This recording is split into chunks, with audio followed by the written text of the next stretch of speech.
मागच्या व्हिडिओमध्ये किंवा मागच्या वेळेस आपण पाहिलं याच्या पहिले साधी पदमाला, साध्या पदमालेमध्ये विस्तार कसा काढतात, खंडित पदमाला त्याच्यामध्ये विस्तार कसा काढतात. आता आपण पाहणार आहोत संदत पदमालेमध्ये विस्तार कसा काढतात.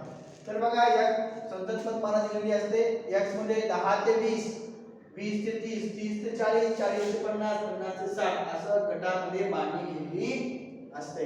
आणि फ्रिक्वेन्सीची वारंवारता दिलेली आहे.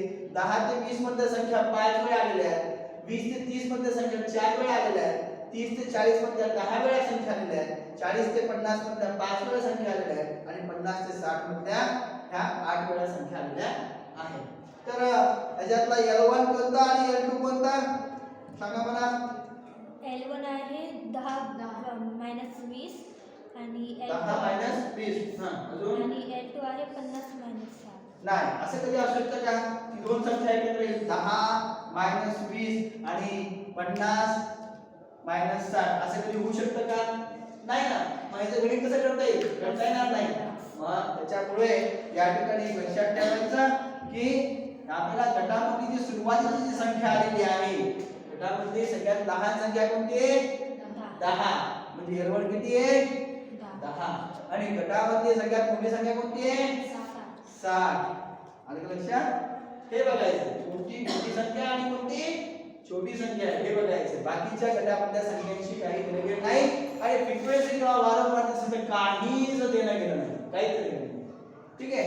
म्हणून तर मग विस्तार पद्धती सोपी जरी असली, समजण्यास जरी सोपी असली, करण्यास जरी सोपी असली तरी पण संपूर्ण पदमालेचं प्रतिनिधित्व करणारी संख्याचं ते काम करत नाही. सगळ्या संख्या या गणितामध्ये वापरल्या जात नाही, म्हणून ती थोडीशी पाठीमागे पडलेली आहे. असं तर रेंज बरोबर काय L2 मायनस L1. चला रेंज L2 किती आलाय 60, L1 किती आहे 10 म्हणजे रेंज किती आला 50. आता आपण इथे रेंज म्हणजे विस्तार काढला तो किती आला 50. परीक्षेमध्ये जर तुम्हाला गुणांक माहित करा म्हटलं तर गुणांक काढायचा, नुसतं विस्तार माहित करा, रेंज माहित करा म्हटलं तर इथं स्टॉप होऊन जायचा. आणि गुणांक असं विचारलं असं गृहीत धरून मी गणित करतो. बघा कोएफिशिएंट ऑफ रेंज बरोबर L2 minus L1 divided L2 plus L1 बरोबर L2 किती आहे 60 वजा 10 भागिले 60 अधिक 10.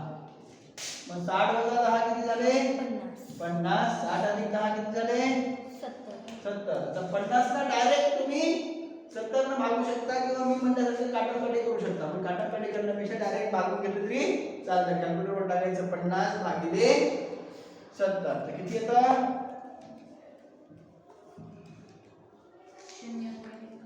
0.71 म्हणजे कोएफिशिएंट किती आला 0.71 आलेला आहे.